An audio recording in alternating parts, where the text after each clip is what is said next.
మార్చి 4, 2025 రోజున Lions international district 320G Lions club of Bommakal ఆధ్వర్యంలో చిరంజీవి చింతల శివాని పుట్టినరోజు సందర్భంగా కరీంనగర్ హౌసింగ్ బోర్డులో గల శ్రీ వీరబ్రహ్మేంద్ర స్వామి వృద్ధుల ఆశ్రమంలో అల్పాహార వితరణ కార్యక్రమాన్ని చేపట్టి పెద్దల ఆశీర్వాదాన్ని తీసుకోవడం జరిగింది. ఈ కార్యక్రమంలో zone chairperson Chintala Kishan Patel, club అధ్యక్షులు Kamreddy Narasimhareddy, club secretary Battu Rajender, cabinet member Masineni Chakradhar, club సభ్యులు తదితరులు పాల్గొన్నారు.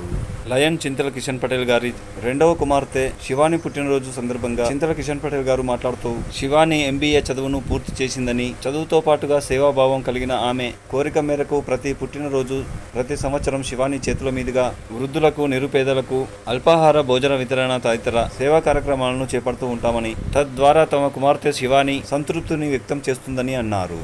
మానవ సేవే మాధవ సేవ, అన్నం పరబ్రహ్మ స్వరూపం అన్నారు.